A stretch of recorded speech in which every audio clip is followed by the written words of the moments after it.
Estamos, como siempre, muy deseosos de compartir con ustedes tantas experiencias. Este programa es posible gracias al equipo conformado por Inmaculada Sebastiano, Carlos Javier Virgües, Fernando Camacho y Giancarlos Caraballo. También puedes seguir la transmisión en vivo en www.mundour.com y debes buscar la pestaña de Radio en Vivo, bajar y darle clic en Unión Radio 90.3. Recuerda que nos puedes seguir en @MundoURWeb, @RadioEscuelaUR y @VictorProfesor57. Maleta de sabores. Mientras se está haciendo el café, bajo tu piel mi cama, mi mundo entero va sobre tu piel. Hay bocas por comer, me ruge la... Muy bien, estamos en la historia del café en Venezuela. Hoy vamos a realizar el capítulo 3, que se titula Montalbán, siglo XIX. Verdaderamente la historia del café regional en Venezuela es un descubrimiento permanente y hay una cantidad de información que nos permiten entender el por qué llegamos a ser el segundo productor de café del mundo a comienzos del siglo XX. Hoy le corresponde a una ciudad entrañable, a un lugar de los más hermosos de la región central del país, que es nada menos y nada más que Montalbán. Este pueblo no está ubicado en la vía principal que nos lleva a Nirgua. Está en una zona aledaña. Pero precisamente porque la disminución de la minería en Nirgua generó una necesidad de varias personas, figuras y familias que empezaron a buscar un territorio con vocación agrícola para desarrollar sus propuestas y desarrollar sus sueños. Y qué mejor que Montalbán. Y de allí empezó a crecer, a desarrollarse, con un territorio benigno, con un territorio magnífico. Inclusive hay fuentes de cronistas que dicen que el café se daba de manera prácticamente libre por las condiciones tan excepcionales de este territorio. Así que en la historia del café, Montalbán es sumamente importante. ¿Cómo sería de importante? Ya en el siglo XIX que se creó una vicaría eclesiástica. Ustedes saben que en Montalbán una vicaría eclesiástica le va a dar más jerarquía a la comunidad. Se aprovechan los servicios de hospedaje que se fueron creando. Cuidado de animales de carga. Recuerden ustedes que estos eran caminos de herradura que se hacían por etapas y que evidentemente Montalbán era un sitio perfecto para descansar tanto los muleros como sus respectivas mulas, que necesitaban también el descanso para continuar otra jornada. La situación geográfica entre Valencia y Barquisimeto fue ideal, fue verdaderamente magnífica para este desarrollo y para esta propuesta tan singular. Montalbán se formó por allá en el siglo XVII y logró sacar ventajas por la calidad, que ya lo he dicho, de sus suelos aluvionales, productos del río Aguirre. Su crecimiento fue lento, pero en el siglo XIX viene un despegue realmente importante. Este lugar era tan bueno para el desarrollo agrícola que logró superar las inconveniencias de su situación geográfica, como les había dicho, que no era en la vía principal, sino que era un camino secundario en las rutas que conducían desde Valencia hasta Nirgua. Montalbán está separado más o menos 2 o 3 leguas del camino real. Camino que era, como les dije, un camino de herradura. A comienzos del siglo XIX se formó una villa cada día más pujante y cada día más creciente, con aproximadamente 2.000 habitantes. Su paisaje prospera con la difusión del cultivo del café. En los años 30 del siglo XIX tiene un templo hermoso. Ese templo está allí, en la Plaza Bolívar. Es un templo verdaderamente interesantísimo, muy bien cuidado, donde hay muchísimos hombres y mujeres, sus hijos, sus familias, donde hay haciendas y por supuesto una incipiente industria de algunas actividades importantes para la región.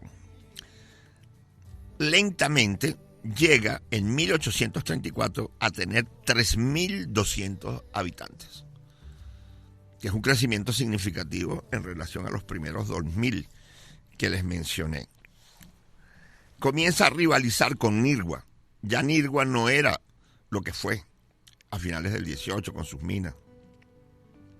Comienza a disminuir su importancia y la zona de influencia de Montalbán llega a tener 87 haciendas. Escúchese bien, 87 haciendas de actividades del café. Estos propietarios que viven en Montalbán están muy ligados entre sí. Aún cronistas recuerdan a la familia Aguado, a la familia Pinto, a la familia Salvatierra, a la familia Ortega y a la familia Tortolero. Es obvio que había muchas más familias, pero estas son una de las más recordadas. Estas familias, muy ligadas entre sí, muy vinculadas entre sí, crearon unos nexos muy importantes para que su actividad principal, que era la actividad del café, estuviese evidentemente con todo el apoyo y todo el respaldo de los diferentes núcleos familiares y sociales que conformaban aquella sociedad decimonónica de aquel Montalbán pujante que crecía cada día más, por cuanto el café era cada día más demandado. Era tan demandado, pero tan demandado, que el café se convirtió desde el gobierno de Páez en 1830 hasta el gobierno de Andrade a finales del siglo XIX en el principal producto de exportación de Venezuela. Eso quiere decir que todas las cosas que se construyeron, todas las edificaciones que se realizaron, toda la modernización que entre otros Guzmán empezó a implementar, se podían hacer porque existía un recurso llamado café. Sí hay que hacer la aclaratoria que era un café pagado muy, pero muy bajo, extremadamente bajo, al punto que se podía vender en 30 centavos de dólar, 35 centavos de dólar. Inclusive si había alguna crisis internacional, porque alguno de los otros países producía mucho o se producía una situación no prevista, los precios del café comenzaban a oscilar. Así es que si el café subía a 60 centavos de dólar, era muy bien acogida la información y la noticia. Si llegaba a pasar de 70 centavos de dólar, era una fiesta colectiva la que se tenía en todas las regiones de la caficultura en Venezuela. Pero la verdad sea dicha, ese momento de felicidad y de regocijo, a los pocos meses o a los pocos años, se volvía a convertir en un verdadero problema al bajar los precios del café a nivel internacional. Estas familias, como les digo, era como una especie de cerrada aristocracia del café. Tenían grandes haciendas, tenían toda una infraestructura dedicada al mejor manejo y desarrollo de la actividad del café. En los años 30 del siglo XIX, Montalbán se va a ligar mucho más a Valencia. Y los valencianos comienzan a sentir a Montalbán mucho más cerca. O sea que se va a dar en las dos direcciones. ¿Cómo será de importante este crecimiento de Montalbán gracias a la actividad del café? Que se va a crear un cantón propio, dándole un perfil mucho más nítido y mucho más definido, con todos los beneficios que significaba ser un cantón propio. Las viviendas tenían características muy parecidas. Eran viviendas de tapias. Ustedes saben que la tapia es una de las alternativas de mayor tradición en Venezuela, en donde se colocan tablones y entre tablón y tablón se colocan piedras y barro. Y allí se va haciendo esa pared que en muchos casos pudiera ser bastante gruesa y en otras menos gruesa, pero siempre iban a ser paredes muy fuertes. Estas viviendas estaban cubiertas de tejas. Casi siempre estas casas tenían techo a dos aguas. Y las tejas, por supuesto, que también era una actividad para gente industriosa, su elaboración y su venta al público, pues lógicamente también generaba ingresos.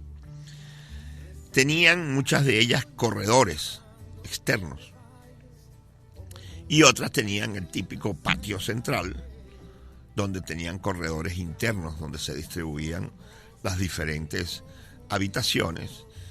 Había un espacio, por supuesto, para el comedor, un anexo para la cocina y la famosa sala. En ese saloncito tenían muebles de mejor calidad. Por supuesto, ese salón terminaba cerrado casi todo el tiempo porque solamente se abría en ocasiones especiales de una visita o de una cortesía que se tenía con alguien especial. Nos vemos en la próxima parte. 0800 Víctor. ¿Cuál es el mejor cuchillo? A mí la gente siempre me pregunta ¿cuál es el mejor cuchillo? Y esa respuesta tiene muchísimas variantes.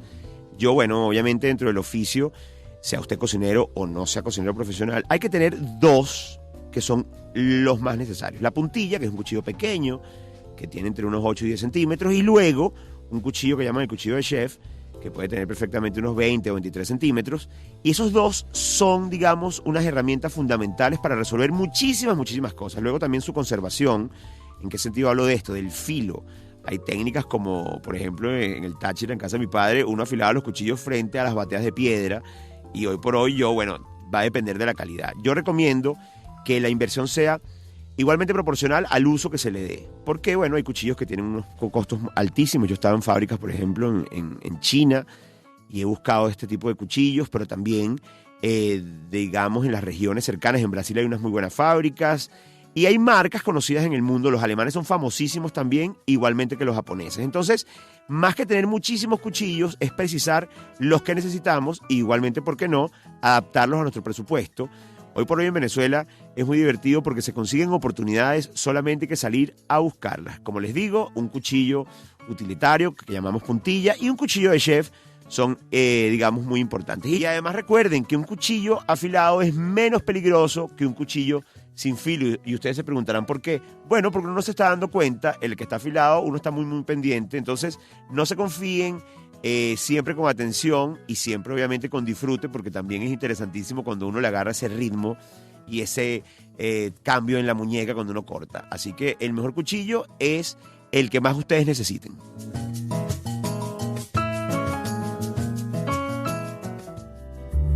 Sé que voy como los días más bien áridos. Bueno, continuamos con la historia del café en Venezuela. En este caso, capítulo 3, Montalbán, siglo XIX.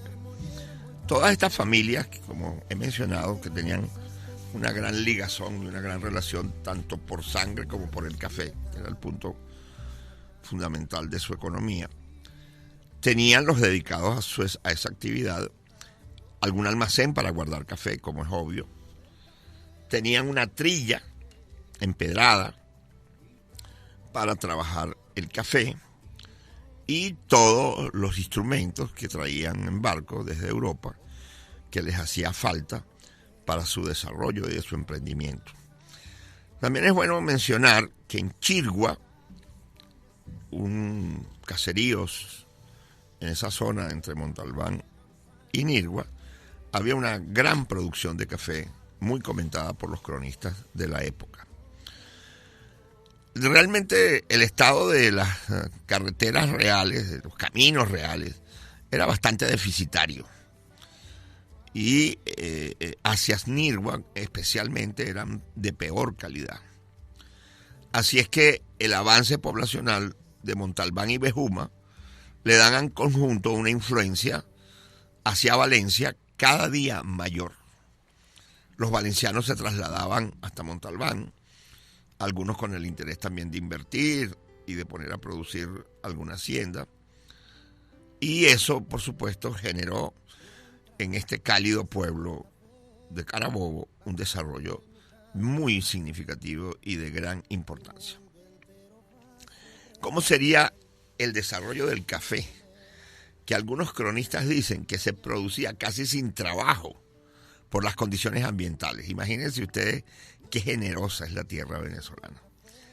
Y eso, evidentemente, creó un crecimiento cada día mayor y un interés más trascendente en la actividad del mundo del café, tanto en el estado Carabobo como en la región central.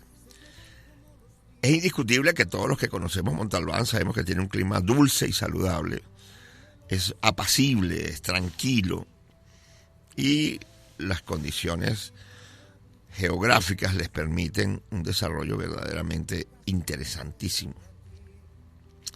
Para 1873 ya la población de Montalbán había crecido hasta 23.000 habitantes y para 1871 ya habían llegado a 27.000 habitantes. Estas son cantidades que vistas desde hoy pues nos parecen pequeñas, pero para la época eran muy significativas. El crecimiento demográfico más rápido en todo este periodo en Venezuela. Ese es un dato interesante a ser tomado en cuenta y es obvio que aguas abajo o aguas arriba, el mundo del café en Montalbán estaba incidiendo de una manera directa en su progreso y en su desarrollo. Tan es así que personas del Yaracuy, de San Felipe, de Barquisimeto, inclusive del Alto Llano, buscaban estas tierras para sembrar café y traer todas sus costumbres y sus tradiciones que también venían a enriquecer esta experiencia carabobeña. Para 1873, estas comarcas, tanto Montalbán como sus alrededores, producían aproximadamente 3.600.000 kilos de café, una cantidad muy, muy significativa y muy importante para la época. La propiedad de estos territorios verdaderamente predominaban pequeñas y más que pequeñas, medianas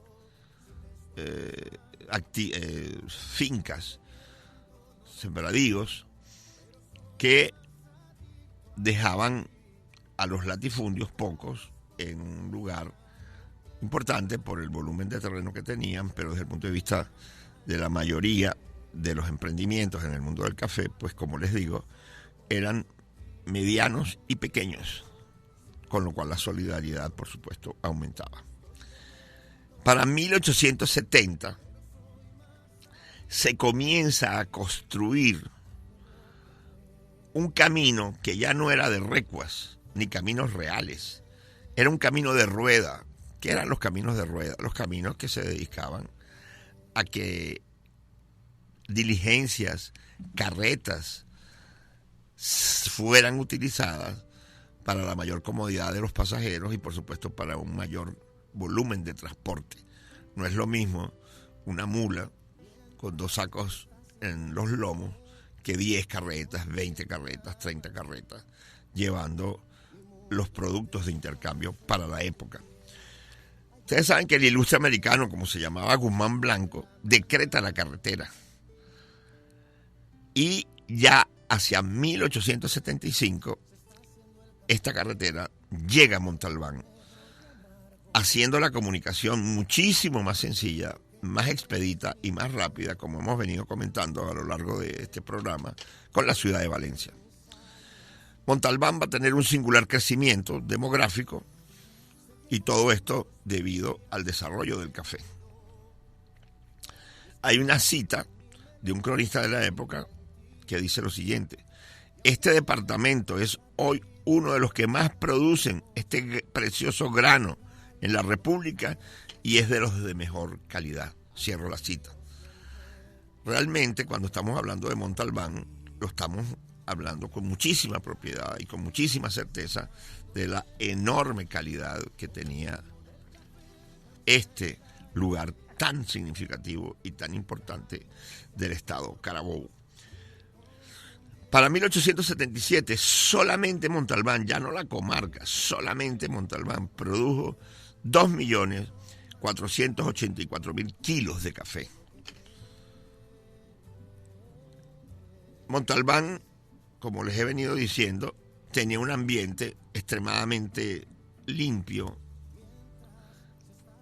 era muy sano, era un lugar verdaderamente donde la salud era privilegiada, y desde el punto de vista del desarrollo de los cultivos cafeteros, es bueno que ustedes sepan que la cordillera impedía que llegaran los vientos de la costa, con lo cual las plantas, por supuesto, no sufrían tanto y se podían dar sus granos de una manera de mayor calidad.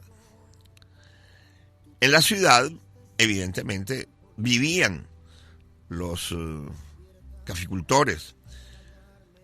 Allí se desarrollaban las actividades características de toda comunidad de la época, en donde la iglesia ocupaba un lugar primordial, donde se hacían las festividades de Navidad, de Año Nuevo, de Semana Santa, del Santo Patrón, y eso lógicamente generaba una gran convergencia de todos sus habitantes alrededor de la iglesia, que ejercía un verdadero apostolado, no solamente en la formación, sino en el ejemplo en estas comunidades tan importantes. La actividad del café fue creciendo de tal manera que comunidades cercanas como Miranda se va a desarrollar mucho a partir de 1854 gracias a la actividad de los caficultores. Entonces ya nosotros vemos que no solamente es que se crean las carreteras de rueda, ya los caminos de herradura, en este caso el principal pasa a ser un camino de rueda, sino que además el desarrollo poblacional, el crecimiento poblacional cada día es mayor, y también nos vamos a conseguir con el crecimiento de algunas comunidades cercanas, como es el caso de Miranda, como les acabo de mencionar. Pero no solamente Miranda, también Bejuma. Bejuma va a tener un gran crecimiento y también fue creada por caficultores. Entonces nosotros nos damos cuenta que Montalbán, a una escala pequeña, es como una ciudad madre, porque a partir de ella se generan otras comunidades de muchísima importancia y de muchísimo relieve. Es importante que ustedes también recuerden, que ya lo mencionamos, que Chirgua, para comienzos del siglo XX, produce más de 1.500.000 kilogramos de café. Ahora, la gran pregunta para terminar el programa: ¿cómo salían esos productos al mercado internacional? Cuando ustedes recordarán que nuestra actividad cafetera en el siglo XIX era fundamentalmente de exportación a los mercados internacionales. ¿Cuál es el puerto más cercano? ¿Cuál es el puerto más significativo? Nada menos y nada más que Puerto Cabello. ¿Cómo logran llegar a través de esa sierra, que hemos dicho que era una cordillera bastante importante? Bueno, porque simple y llanamente se iban por picas,